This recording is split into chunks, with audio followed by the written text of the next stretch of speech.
16. Dame hijos o me muero.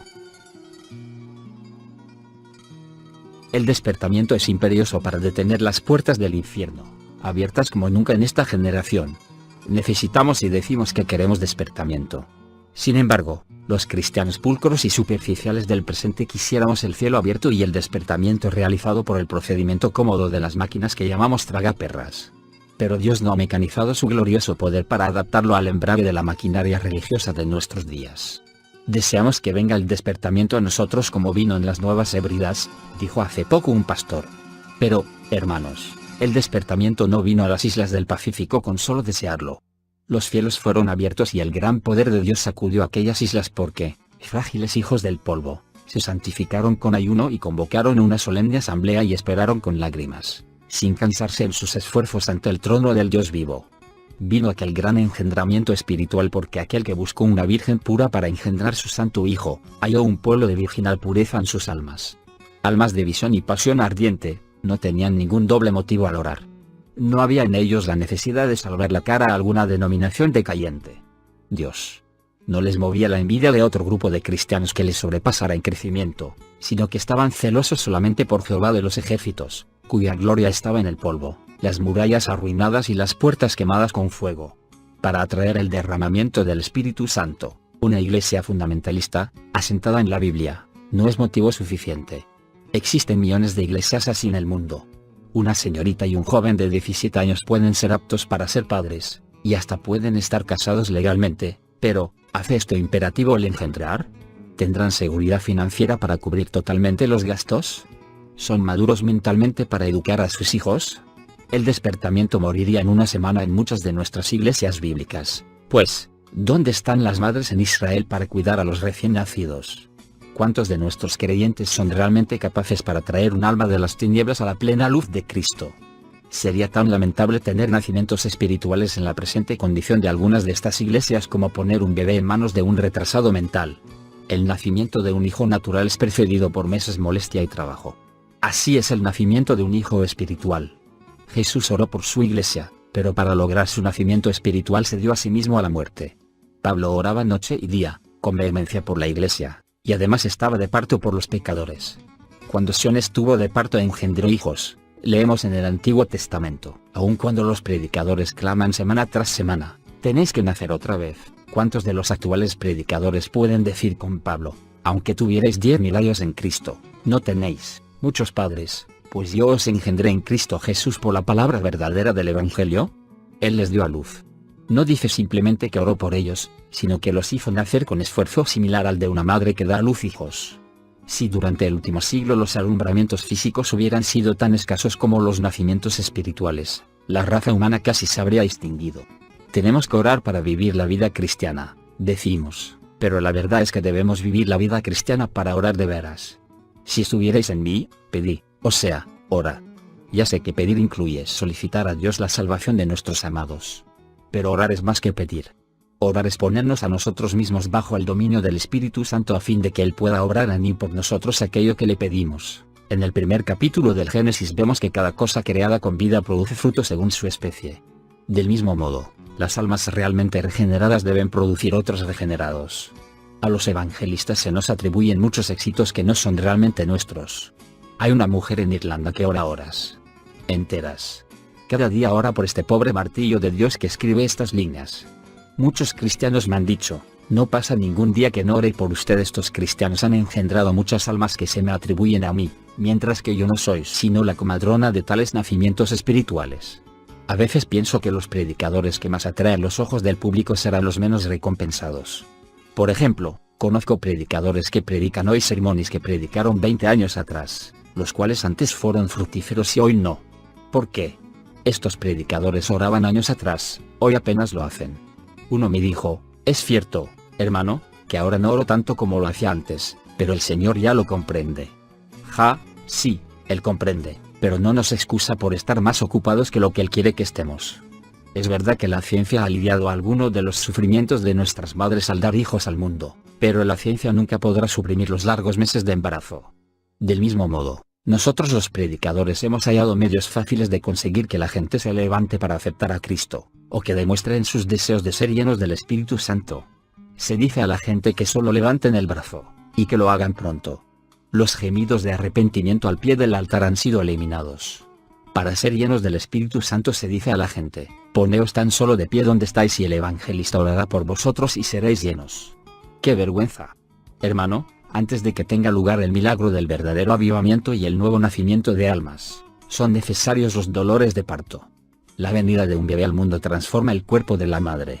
Así el crecimiento del cuerpo de un avivamiento transforma la iglesia. La futura madre se siente más y más pesada a medida que se acerca el tiempo del nacimiento. A menudo pasando horas de desvelo, pero no noches sin lágrimas. En el terreno espiritual, las lámparas del santuario han de quemar medianoche mientras angustiados intercesores derraman sus almas por las necesidades de la nación. La futura madre, a menudo, pierde el deseo de comer, y por amor al que ha de nacer se niega ciertas cosas. La negación de comida y un amor que consume se apodera de los creyentes, que se avergüenzan de la esterilidad de la iglesia. Cuando las mujeres están embarazadas se ocultan de las miradas públicas. Así, por lo menos, lo solían hacer. Del mismo modo, en el terreno espiritual, cuando se acerca el despertamiento los que han de dar a luz nuevas almas se ocultan de la publicidad y buscan el rostro del Dios Santo. Es evidente que Jacob amaba a Raquel más que a Lea, sin embargo, la mujer preferida era Lea, porque le había dado hijos. Considerad cómo Jacob sirvió 14 años por Raquel. Sin embargo, aquella espléndida devoción no fue ningún consuelo para la mujer herida de esterilidad.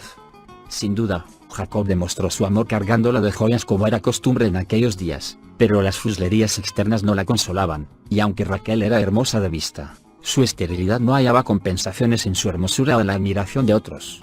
La terrible verdad era que Lea tenía 4 sonrientes niños alrededor de sus faldas, pero de la estéril Raquel se burlaban hombres y mujeres.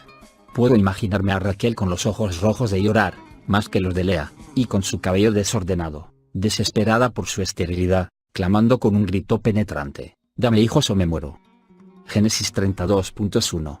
Este grito hería el corazón de Jacob más que una espada clavada en su carne. Para espiritualizar esto diremos que su oración no era de rutina, sino de desespero, pues había sido herida de dolor, llena de vergüenza y humillada por su esterilidad. Predicador, si tu alma es estéril, si las lágrimas están ausentes de tus ojos, si los convertidos están ausentes de tu púlpito, no te conformes con tu popularidad, rehúsa el consuelo de tus títulos o de los libros que hayas escrito. Sinceramente, apasionadamente, invita al Espíritu Santo a inundar tu corazón de dolor porque eres espiritualmente incapaz de traer hijos espirituales. O el reproche de nuestros altares estériles. ¿Crees que el Espíritu Santo se deleita en nuestros órganos eléctricos, nuestros pasillos alfombrados y nuevas decoraciones, si los altares están vacíos? De ningún modo. O, que el silencio de muerte del santuario pueda ser roto por el bendito grito de recién nacidos a la vida espiritual. No hay reglas fijas para el despertamiento. Aunque los bebés nacen en todas partes por el mismo proceso, signo de exclamación abierta cuán diferentes son entre sí. Signo de exclamación abierta no hay copias exactas. Por el mismo proceso de dolor del alma y rendida oración a causa de las esterilidades que se han producido todos los despertamientos en todas las edades. Pero signo de exclamación abierta cuán diferentes han sido tales despertamientos. A Jonathan Edwards no le faltaban congregaciones, y no tenía apuros financieros, pero el estancamiento espiritual le aterrorizaba. La vergüenza de la derrota en cuanto a conversiones es lo que doblegó sus rodillas. Se hirió su espíritu de tal modo que estuvo sollozando en silencio ante el trono de misericordia hasta que el Espíritu Santo vino sobre él. La Iglesia y el mundo conocen la respuesta de sus victoriosas velas. Los votos que hizo, las lágrimas que derramó, los gritos que salieron de su boca, todo está escrito en el libro Las Crónicas de las Cosas de Dios. Del mismo modo, Zinzendorf, Wesley, etc., que fueron sus parientes espirituales, pues hay una aristocracia del espíritu como la hay de la carne. Tales hombres despreciaron los honores de familia y buscaron tan solo ser honrados por el Espíritu Santo. Las historias políticas y militares cuentan con grandes individuos. La historia está tapizada con nombres de hombres que se invistieron de poder de una manera u otra, hasta el punto de hacer temblar al mundo. Pensad en el genio maléfico de Hitler. ¿Cuántos reyes destronó? ¿Cuántos gobiernos derribé? ¿Cuántos millones de tumbas llené? Fue, en nuestra edad, un azote mayor que las 10 plagas de Egipto. La Biblia dice que en los últimos días, cuando los hombres obrarán impiamente, el pueblo que conoce a su Dios se levantará y hará heroísmos. No son aquellos que cantan acerca de Dios ni los que escriben y predican acerca de Dios, sino los que conocen a su Dios, los que serán fuertes para realizar cosas heroicas. El hablar acerca de comida no llena el estómago, Ni el hablar de ciencia hace sabios, ni el hablar de las cosas de Dios significa que las energías del Espíritu Santo están en nosotros. Hacemos bien en señalar el hecho de que el despertamiento viene como resultado de una sección de la Iglesia limpia, humillada e inclinada con súplicas de intercesión. En vista de la edad presente, llena de falsas religiones y herida con la visión de millones de almas que perecen, vale la pena que los suplicantes esperen días, semanas, hasta meses, que el Espíritu se mueva y los cielos se abran con un bendito despertamiento. Las mujeres de la Biblia que habían sido estériles fueron las que trajeron hijos más nobles. Sara, estéril hasta los 90 años, engendró a Isaac. Raquel, cuyo doloroso grito, «Dame hijos o me muero», fue atendido, engendró a José, quien libre la nación. La mujer de Manoah dio a luz a Sansón, otro libertador de su patria. Ana, una mujer quebrantada, que sollozaba en el santuario y hacía votos en una oración incesante que causó, por ignorancia, el reproche de Elí.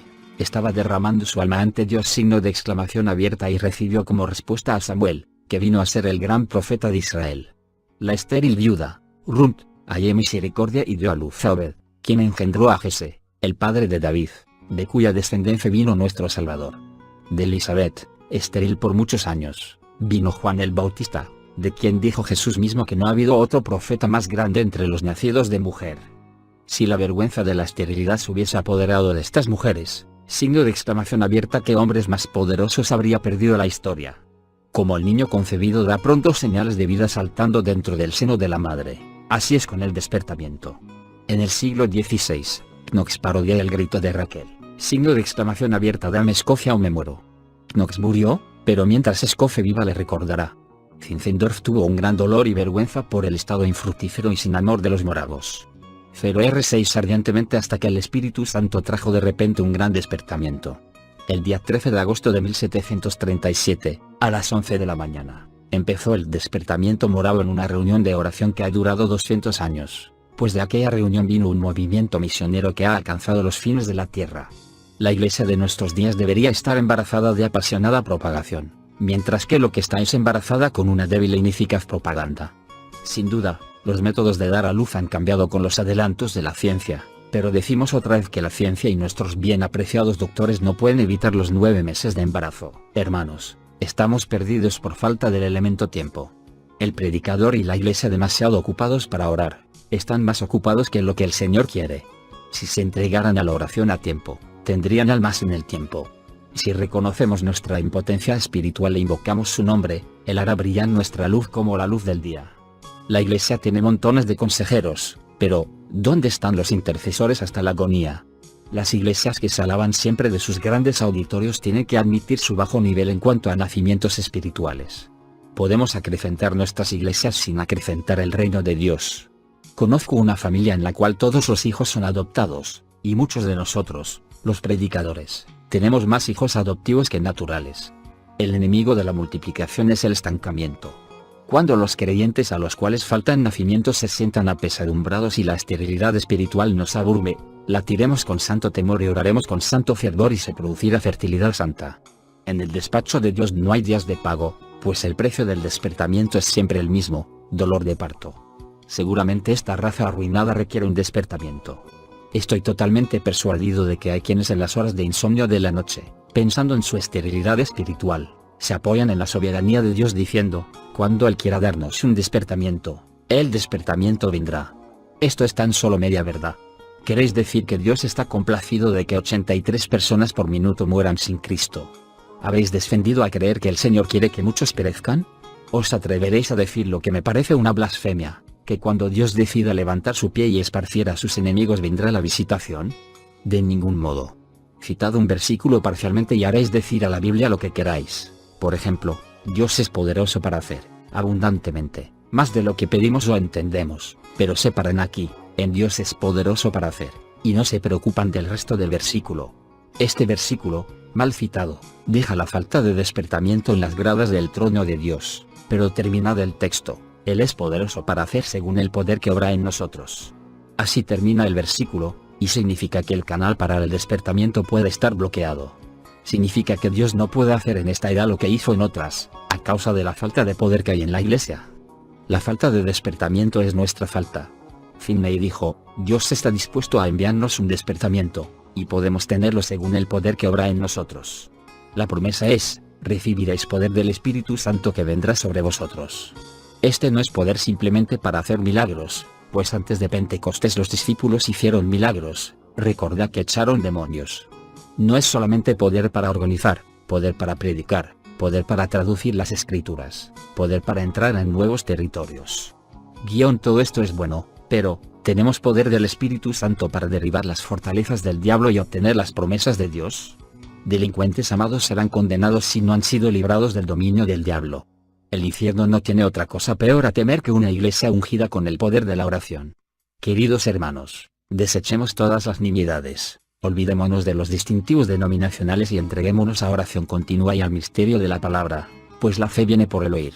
Avergonzados por la impotencia de la iglesia, entreguémonos a nosotros mismos a la oración continua y al misterio de la palabra, pues la fe viene por el oír. Doloridos por el monopolio que el diablo tiene sobre las almas, gritemos con espíritus torturados, y digámoslo de verdad: dame hijos o me muero. Amén.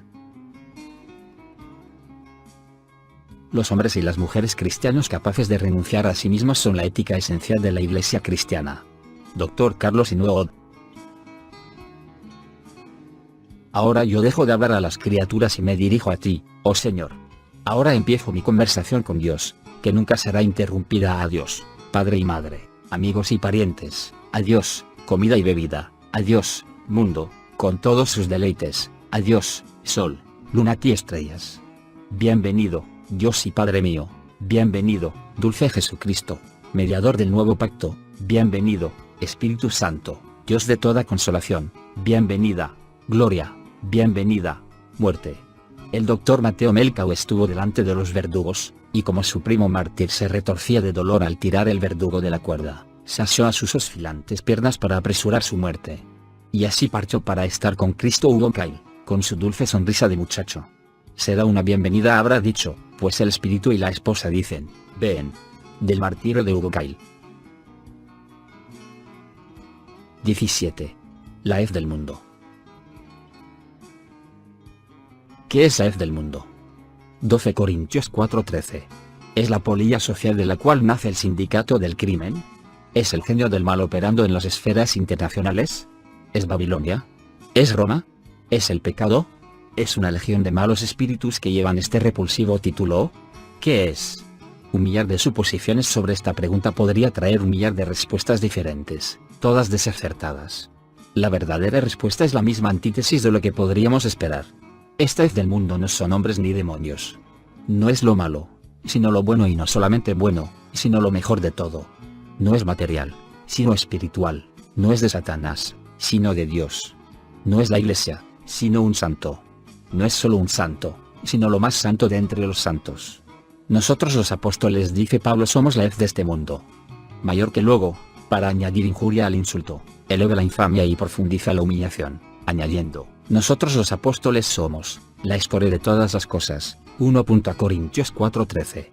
Cualquier hombre que se ha llamado a sí mismo hez de la tierra no tiene ambiciones y, por tanto, no tiene por qué estar celoso de nada. No se atribuye reputación, por tanto, no tiene por qué pelear con nadie. No tiene posesiones, por tanto, no tiene por qué preocuparse. No tiene derechos, por tanto, no tiene razón para sufrir agravios. Bendito estado. Se considera muerto, por tanto, nadie puede matarle. En tal estado de mente y de espíritu, ¿puede alguien maravillarse de que los apóstoles transformaran al mundo? Que los creyentes ambiciosos de hoy día consideren esta actitud apostólica hacia el mundo. Que el popular evangelista, viviendo al estilo Hollywood, reflexione sobre sus caminos.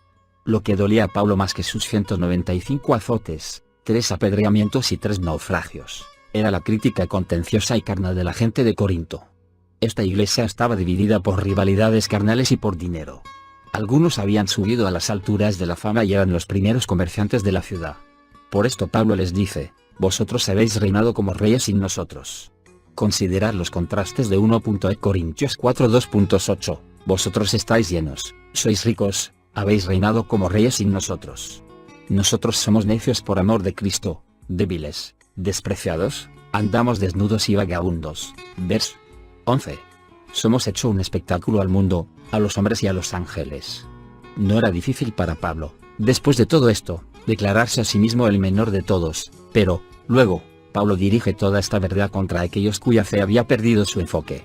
Estos corintios estaban llenos, pero no eran libres. Un hombre que ha escapado de su celda no es libre aunque haya podido arrojar de sí la cadena. A Pablo no le dolía que ellos tuvieran sobreabundancia y él nada. Se queja de que su riqueza les había traído flaqueza de alma. Ellos tenían comodidad, pero no cruz. Eran ricos, pero no traían el reproche de Cristo. No les dice que no son cristianos, sino que están buscando un camino sin espinas para ir al cielo. Por esto añade, ojalá que reinarais. Si ellos estuvieran reinando, sería porque Cristo habría venido, el milenio habría empezado. Y Pablo termina, para que nosotros reinásemos con vosotros. Pero, ¿quién quiere ser deshonrado, despreciado, desprestigiado? Esta verdad es revolucionaria y trastorna toda nuestra corrompida enseñanza cristiana. ¿Quién se goza en ser estimado necio? ¿Es fácil ver nuestros nombres pisoteados como cosa mala? El régimen ateo rebaja a los hombres, Cristo los levanta. El verdadero cristianismo es mucho más revolucionario que dicho sistema, aunque sin ser sangriento. Los tractores del mismo han tratado de allanar los montes de la riqueza y llenar los valles de la pobreza. Pensaron que por medio de la educación podían enderezar los caminos torcidos, pero un acta parlamentaria o una variación política no pueden traer el milenio. Pablo dijo acerca del apostolado, pobres, pero, enriqueciendo a muchos.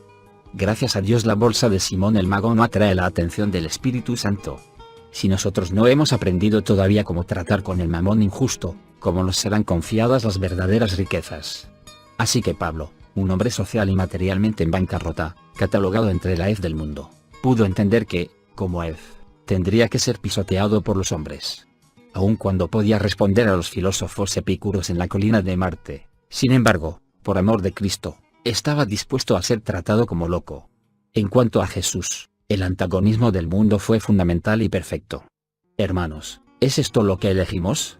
¿Hay algo que nos irrite más que ser clasificados entre los indoctos e ignorantes? Sin embargo, un humilde pescador escribió el Apocalipsis, que todavía confunde a los eruditos.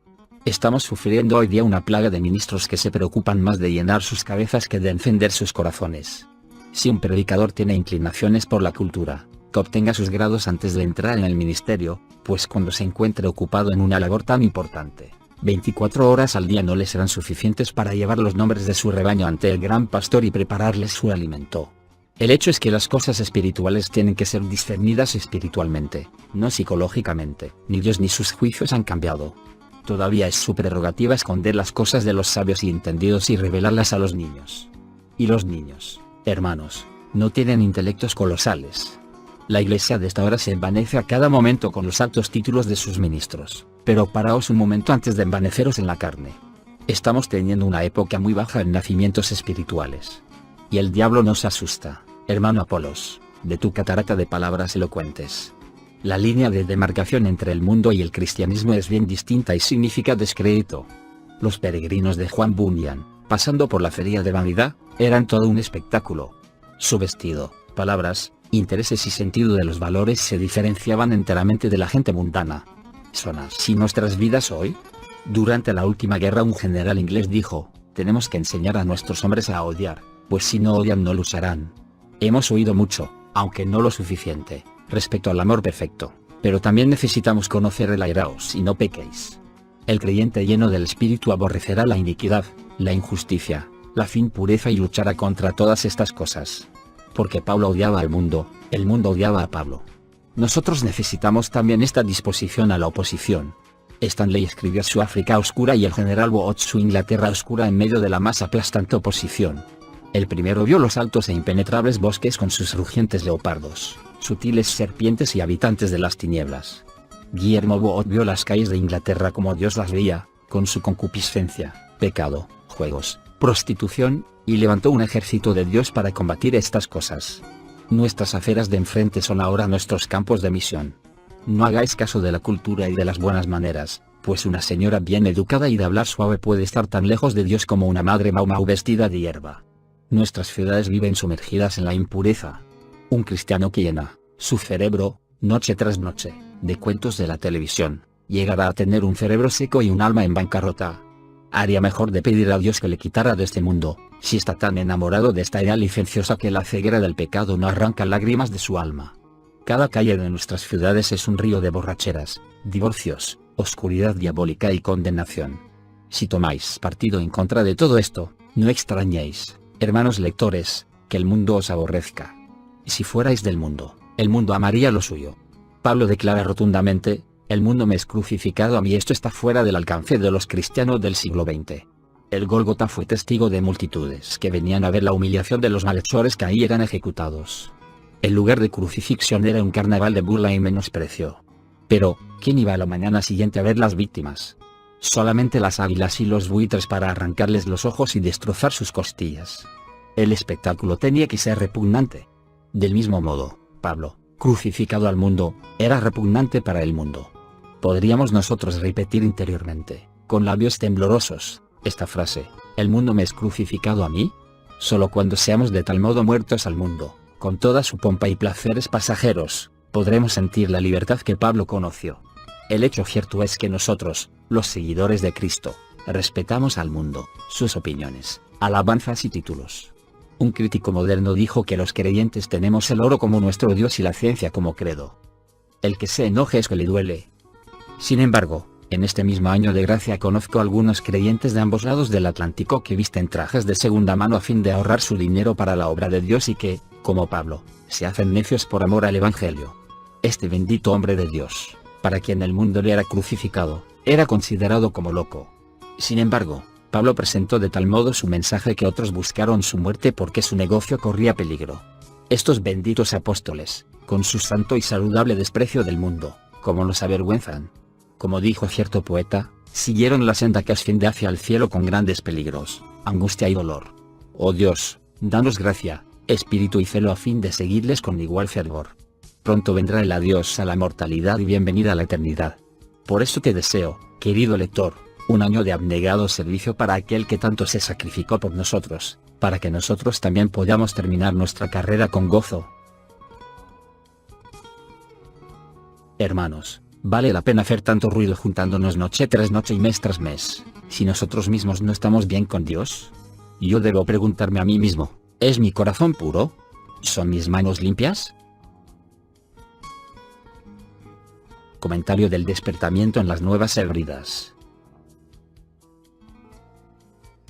Mi alma pide con fervor hacer tu voluntad, pues si moriste tú por mí, ¿qué me podrás negar?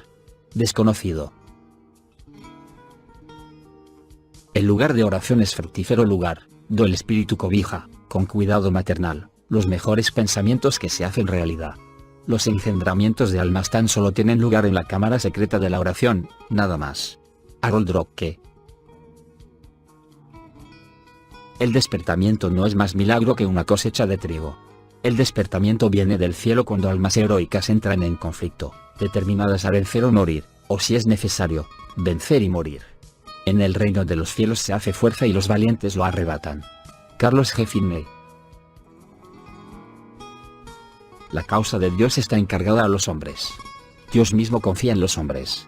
Los hombres de oración son los vicerregentes de Dios, que hacen su obra y llevan adelante sus planes. M. Bounds. La oración es el remedio soberano. Roberto Hall. La oración es el ácido que prueba la devoción. Samuel Chadwick. 18. La oración es tan vasta como Dios. Los hombres llamados por Dios en tiempos antiguos tenían una sensible convicción de la enormidad e impopularidad de su tarea. Argumentando sobre su inaptitud, estos hombres, abrumados por su nación, trataron de escapar a la tarea liberadora de sus propias almas cargadas que Dios les ofrecía. Moisés, por ejemplo, trató de evadir el encargo de gobernar y guiar a Israel argumentando sobre su lengua tartamuda, pero Dios evitó su evasión supliendo un locutor en la persona de Aarón. Jeremías también arguyó que era un niño. En el caso de Jeremías, como en el caso de Moisés, la objeción humana no prevaleció. Los hombres escogidos por Dios no eran enviados a los centros de humana sabiduría para tener sus personalidades pulidas y su conocimiento agudizado, sino que Dios cogió a estos hombres y les unió a sí mismo. Sí, según Oliver Wendell Holmes, la mente de un hombre obsesionado por una nueva idea no puede retroceder jamás a sus dimensiones originales. Entonces, ¿qué diremos del que ha oído o el susurro de la voz eterna? Las palabras que yo os hablo son espíritu y son vida, dijo Jesús, Juan 6:33. Nuestra predicación está más plagada hoy día de los pensamientos prestados por cerebros muertos que del Señor. Los libros son buenos cuando son nuestros guías, pero malos cuando son nuestras cadenas. Del mismo modo que por medio de la energía atómica nuestros científicos han alcanzado nuevas dimensiones de poder, así la Iglesia ha de redescubrir el poder ilimitado del Espíritu Santo. Para romper la iniquidad de este siglo sumergido en el pecado y sacudir a la complacencia de los santos dormidos, algo muy real se necesita. La predicación vital y la vida victoriosa deben venir de sustanciosas velas en la cámara de oración.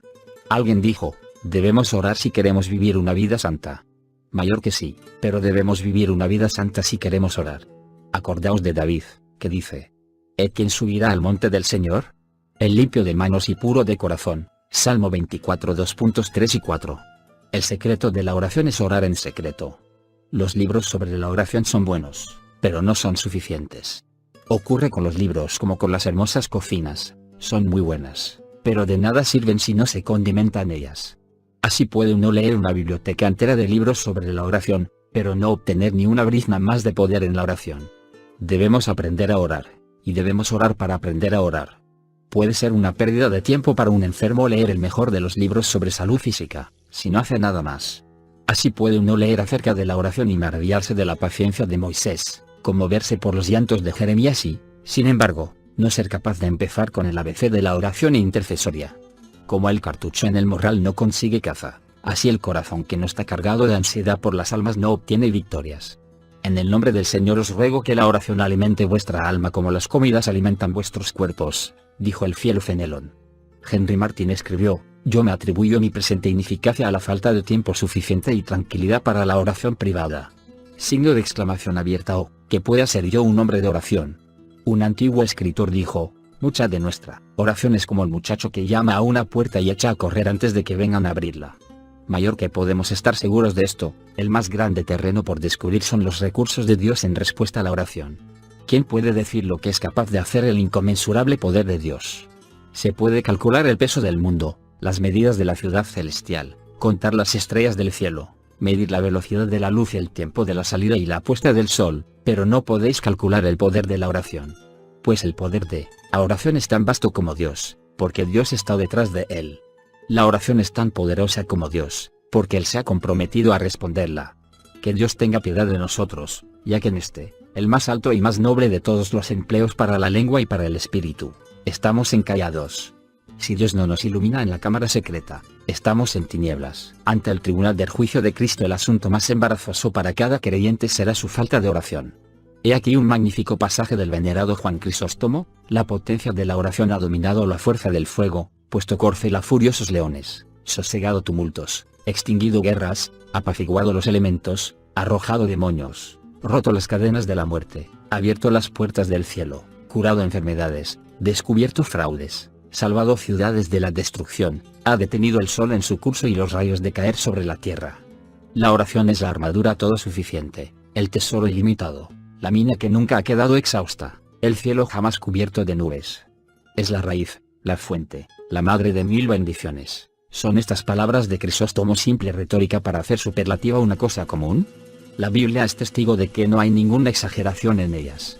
Elías era un gran experto en el arte de la oración. Detuvo el curso de la naturaleza y puso en estrechez la economía de una nación. Oró y cayó fuego del cielo, oró y la gente cayó sobre sus rodillas, oró y llovió. Nosotros necesitamos lluvia, lluvia, lluvia. Las iglesias están tan secas que la semilla no puede germinar. Nuestros altares están secos, sin ardientes lágrimas de penitentes. Como necesitamos un Elías. Cuando Israel clamó por agua, un hombre hirió una roca y salieron aguas de la peña. ¿Hay nada demasiado difícil para Dios? Que Dios nos envíe un hombre capaz de herir la peña. De esto podemos estar seguros. La cámara de oración no es un lugar simplemente para entregar al Señor una lista de las más urgentes necesidades. ¿Es verdad que la oración cambia las cosas? Sí, porque la oración cambia a los hombres. La oración no solo quitó el reproche de Ana, sino que lo cambió de una mujer estéril en una mujer fructífera, transformó su duelo en gozo, 12 Samuel 1:10 y 2:2.1, cambió el duelo en danza, Salmo 32:11. Quizá nosotros estamos orando que podamos bailar, cuando tendríamos que estar en duelo. Escogemos el vestido de la alabanza, cuando Dios dice, Isaías 61:2.3, a los que están de duelo les daré yo vestido de alabanza en lugar de espíritu afligido, gloria en lugar de ceniza, óleo de gozo en lugar de luto, manto de alegría en vez de espíritu angustiado, y serán llamados árboles de justicia, plantío de Jehová para gloria suya. Si es cierto que segamos lo que sembramos, también es cierto que dice, irá andando y orando el que lleva la preciosa semilla, mas volverá a venir con regocijo trayendo sus gavillas. Salmo 126 2.6. Fue un clamor de duelo el de Moisés cuando dijo, oh, este pueblo ha cometido un gran pecado, pero te ruego perdones la iniquidad de su pecado, y si no bórrame del libro de la vida que has escrito. Éxodo 32 2.31-32. Fue un clamor de duelo de Pablo cuando dijo, tengo gran dolor en mi corazón, pues desearase separado yo mismo de Cristo por amor a mis hermanos, los que son mis parientes según la carne. Romanos 9 2.2 y 3. Si Juan Knox hubiese orado, Señor, dame éxito, nunca hubiésemos oído nada de él, pero oró diciendo, dame Escocia o me muero, y su oración ha entrado en las páginas de la historia. Y si David Livingstone hubiese orado que pudiera abrir el África como prueba de su indomable espíritu y habilidad en la brújula, su oración se habría perdido con los vientos del bosque, pero oró, Señor, ¿cuándo esta llaga del mundo será curada? Livingstone vivió una vida de oración y murió literalmente sobre sus rodillas. Para esta edad hambrienta de pecado necesitamos una iglesia hambrienta de oración. Necesitamos explorar otra vez las sobremanera grandes y preciosas promesas de Dios. En aquel gran día el fuego del juicio va a poner a prueba la clase, no la cantidad, del trabajo que hemos hecho. Lo que es nacido de la oración resistirá la prueba. La oración consigue cosas de Dios. La oración crea hambre de almas, y el hambre de almas crea oración. El alma que entiende ora, y el alma que ora obtiene entendimiento. Al alma que ora con reconocida humildad y conociendo su flaqueza, el Señor le da fuerzas. Signo de exclamación abierta o, que fuésemos hombres de oración semejantes a Elías, un hombre sujeto a las mismas pasiones que nosotros. Señor, haznos orar.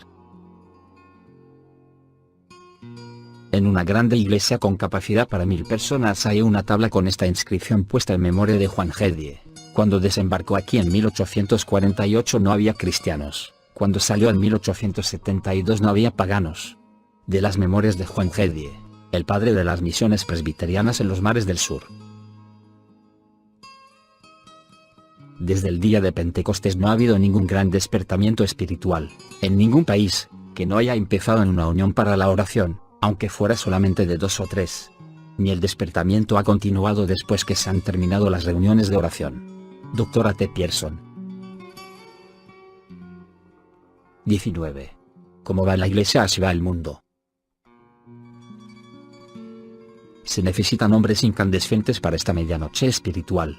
En el día de Pentecostés, la llama del Dios vivo vino a ser la llama de un grupo de corazones humanos. La iglesia empezó con aquellos hombres y mujeres en el aposento alto entregados a la oración ardiente, y hoy día está terminando con hombres y mujeres en el salón de fiestas de encima de la iglesia organizando despertamientos artificiales. La iglesia empezó con un despertamiento y está terminando con un ritual. Empezamos de un modo viril, estamos terminando en la esterilidad. Los primeros miembros de la iglesia eran hombres ardientes y no grandes graduados. Hoy día hay muchos grados de ciencia y pocos de calor. Hermanos, hombres con corazones de llamas son la necesidad del presente. Los hombres de Dios necesitan ser columnas de fuego, hombres guiados por Dios para guiar a un pueblo mal dirigido. Pablos apasionados para levantar a tímidos Timoteos. Hombres de llama para brillar y encender a hombres de renombre, ganándolos para Cristo. Necesitamos hombres de oración para dirigir noches de oración. Necesitamos verdaderos profetas para advertir a las gentes de sus malos negocios, pues, ¿de qué aprovechará el hombre que ganare todo el mundo y perdiere su alma? Marcos 8:36. En este tiempo del fin la actitud infantil de muchas conferencias de predicadores es una tragedia. El grito debería ser, toca trompeta en Sión, santificad un ayuno, llamada a una solemne convocatoria para que los predicadores, los ministros del Señor, lloren. Joel 2.15.17. Comparado con un corazón que ha conocido el fuego del Señor y ha permitido que este fuego se apague, los picos helados de los Alpes son cálidos. El metal solamente se funde cuando el fuego arde, quita del fuego y el metal será sólido. Así es con el corazón humano, sin el calor del cielo es un iceberg. Si el Espíritu Santo está ausente del estudio del predicador, viene este a convertirse en un laboratorio de doctrinas disecadas y dogmas sin vida. La enseñanza necesita unción, la verdad debe ser cortante, y el consuelo hiriente. Hombres inspirados son una extremada necesidad. Los creyentes engendrados del Espíritu Santo son indispensables para esta degenerada generación. La galerna de iniquidad del tiempo del fin muy pronto Apagará la llama humana, como una caña seca se rompe ante la tempestad, así se apagarán en este tiempo las débiles candelas del sectarismo carnal. Por el momento, tenemos los vientos que preceden a una gran tempestad, con las falsas religiones que invaden el mundo y los tibios cristianos incapaces de resistirlos. Advertidos de los fuegos falsos por hombres sin fuego, lo que hacemos al final es quedarnos fríos, incapaces de descubrir lo que es de la carne y lo que es del espíritu. Los religionistas de este tiempo están levantando una nueva bandera de espiritualidad, de jactanciosa espiritualidad. Lo bueno otra vez ha venido a ser enemigo de lo mejor. El que lea, entienda. Sonad la alarma. El conflicto se hace cada vez más agudo. Esta es la noche de gran confusión. Dios ayuda a las naciones arruinadas por religiones humanas, maldecidas con cultos humanos y encaminadas al abismo por doctrinas amañadas por los hombres. ¿Ha habido jamás una hora peor que esta? Reiterados esfuerzos es el precio que tenemos que pagar al progreso. Así como va la iglesia va el mundo. Si los vigías duermen, el enemigo toma la ciudad. El predicador debería dedicar por lo menos un día a la semana a preparar sus sermones, y otro día a preparar al predicador para predicar los sermones preparados. La inspiración es tan misteriosa como la vida, pues ambas son dadas por Dios. La vida engendra vida por su propia naturaleza, del mismo modo que los hombres inspirados inspiran. Necesitamos Josué para llevar al pueblo del Señor a la tierra prometida de la vida llena del Espíritu. Como Israel, hemos escapado de Egipto y de Faraón, que en nuestro caso es Satanás, pero hemos fallado en Cades Barnea. Lo que debería ser una piedra de memoria se ha convertido en una piedra de tropiezo, lo que debería ser una entrada se ha convertido en un fin de ruta. Cantamos, la ciega incredulidad hierra el camino y no puede comprender las obras de Dios. ¿Y nosotros qué? ¿Hemos salido nosotros del mundo y vamos vagando sin entrar a poseer las riquezas de Canaán? Pensadlo. Por 40 años aquel pueblo escogido no tuvo milagros ni respuestas a la oración, nada más que fallecimientos en su lento vagar por el desierto, y todo a causa de su incredulidad. Los gigantes son demasiado grandes para nosotros, fue su clamor. Números 13, 17-23. Hoy día nuestro clamor es, mirad el poder de este u otro movimiento social, medid la fortaleza de aquel otro. Nuestra respuesta debería ser, Señor, abre sus ojos. 2 Reyes 6:17. ¿Se ha cortado el brazo del Señor para salvar? Isaías 59 2.1. Le consideraremos tan solo como al Dios del pasado, el Dios de la profecía, pero no el Dios del presente. El sermón de Pedro en Pentecostés fue tan inquiridor como agudo. La verdad se hizo viva, esto es lo que fue dicho por el profeta Joel, Hechos 2:16. El inspirado escritor halló que la palabra del Señor tenía un nuevo filo para los corazones de los oyentes. Los hombres están diciendo siempre que en estos días de prueba el pueblo cristiano necesita consuelo. ¿De acuerdo? Muchos necesitan consuelo, los enfermos, los tristes, los doloridos. Sin embargo, no podemos dejar de comprender que guardar silencio cuando una casa está ardiendo es criminal. No es ninguna ayuda ni consuelo dejar al vecino dormir mientras vemos a un criminal entrar por la puerta con una pistola. En esta hora jamás exageraremos la figura del peligro que el mundo corre. Ante los hombres de paja de nuestros días que se burlan de la sangre de Cristo, de la fe en su encarnación, del fuego del infierno, ¿callaremos? Hacer esto nos haría culpables como los que vieron las legiones de César avanzar sin sonar la alarma. Las estacas son altas, pero el premio y la recompensa lo son también. Algunos declaran que Patrick Henry hizo más en América para preparar el camino a la libertad que ningún otro hombre en la historia. Oír su apasionado discurso en la Convención de Virginia el 23 de marzo de 1775. ¿Es la vida tan querida o la paz tan dulce que tenga que ser comprada al precio de cadenas y esclavitud? Que el Dios Todopoderoso lo impida. Sé que no hay otro camino a tomar, pero para mí dame la libertad o la muerte. ¿Podían Catón o Demóstenes sobrepasar esta joya oratoria?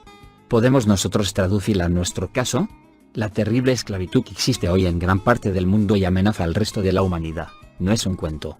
Aunque un sistema ateo pudiera conquistar el mundo, por terrible e inimaginable que pueda ser, hay para el Hijo de Dios un peligro mucho mayor, la eternidad, para los no arrepentidos, en un infierno eterno. Quizá deberíamos aplicar las palabras de Patrick Henry en esta forma: es la carrera de la vida tan amable y las comodidades del hogar tan apetecibles para ser comprados con mi infidelidad y mis ojos secos sin oración. En el día final, tendrán que acusarme los millones que perezcan, de mi materialismo, adornado con unos pocos textos de las Sagradas Escrituras. Que el Dios Todopoderoso lo impida. Yo no sé qué camino van otros a tomar, pero en cuanto a mí, digo, dame un despertamiento en mi alma, en mi iglesia y en mi nación, o dame la muerte. Todo lo que ligareis en la tierra será ligado en el cielo. Jesús, vuestro adversario el diablo, al cual resistid firmes en la fe. Pedro, humillaos a Dios, resistid al diablo y él huirá de vosotros. Santiago. Cuanto más el pueblo de Dios ataque al diablo en sus oraciones, tanto más gustará de la libertad del espíritu en los caminos de la vida. E.J. Perryman. Señor, aún los demonios se nos sujetan en tu nombre. Los 70. Oh infierno, te veo surgir, pero en Jesús refugio hay de roca sólida, eficaz, y en tal lugar no temeré. Por la victoria del Calvario, estoy en manos de un Dios sabio.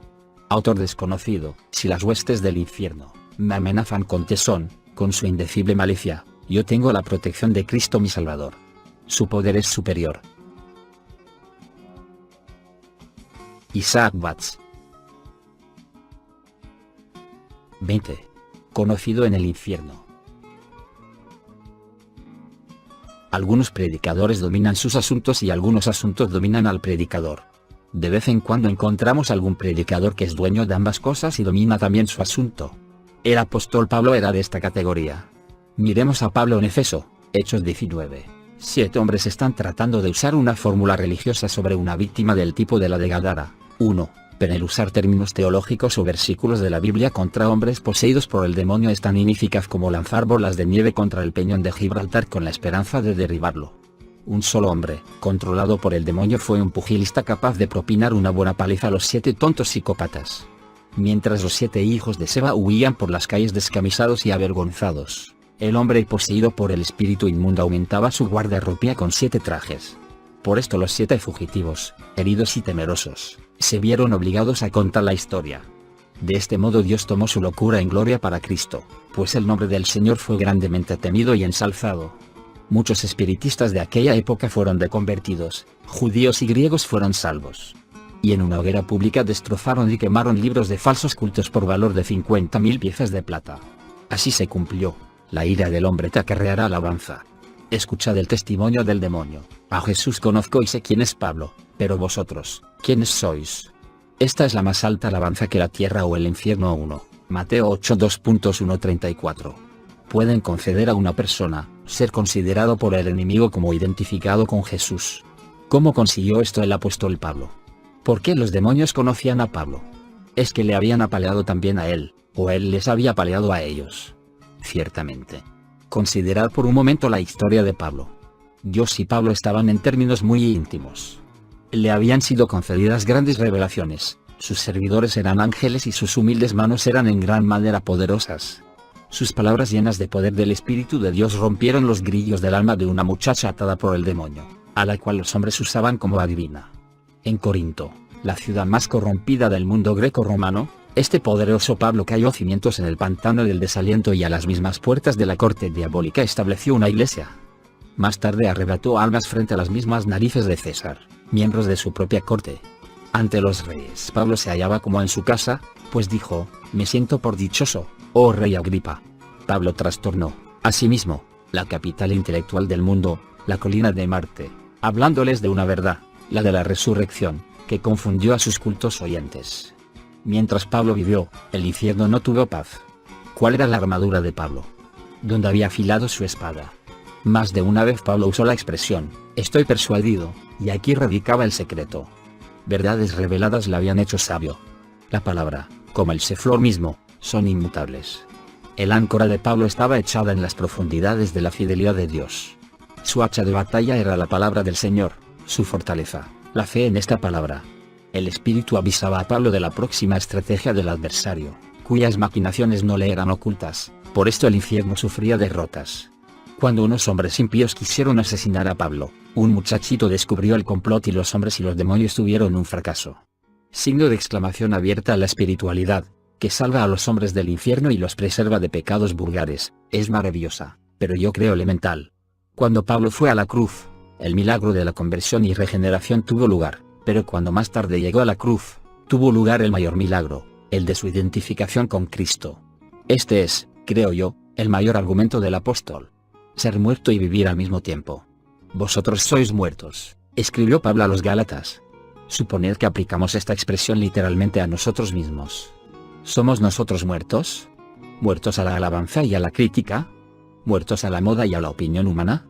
¿Muertos de tal modo que no haya manera de que podamos ser identificados por los que conocían nuestra antigua vida? ¿Muertos de tal modo que no recibamos ofensas si otro obtiene alabanza por aquello que nosotros hicimos?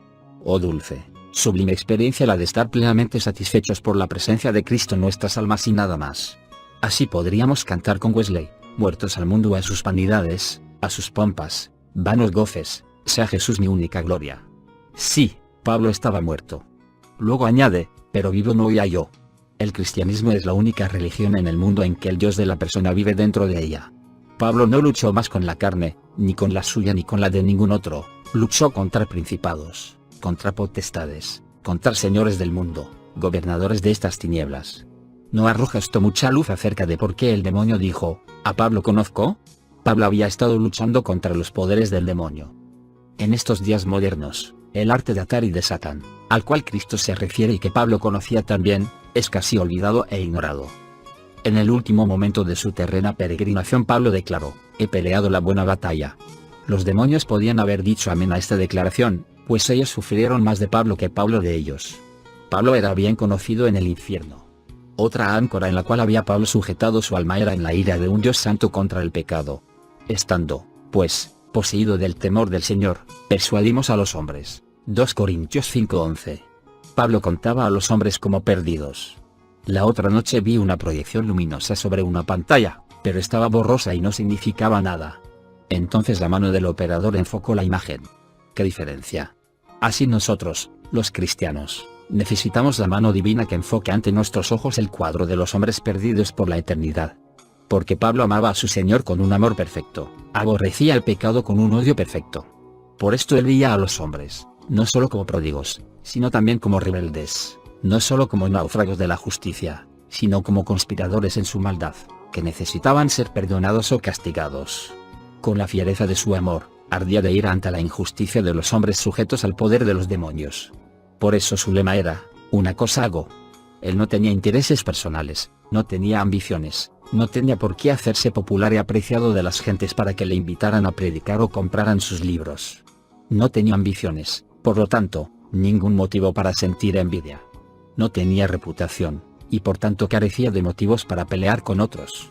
No tenía posesiones, y por tanto no tenía necesidad de preocuparse. No tenía derechos, y por tanto no podía ser agraviado. Ya había sido quebrantado, así que nadie podía quebrantarlo. Era muerto, nadie podía matarle. Él era el menor entre los menores, así que nadie podía humillarle. Había sufrido la pérdida de todas las cosas, así que nadie podía defraudarle.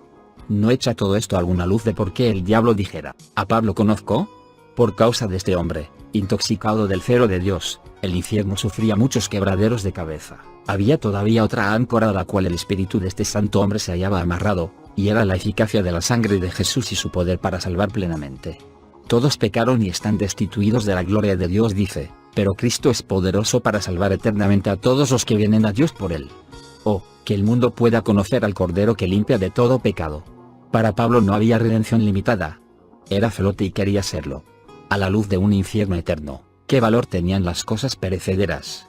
Y, en nuestro tiempo, ¿qué valor tienen los honores humanos? ¿Cuáles son los principios de la perdición?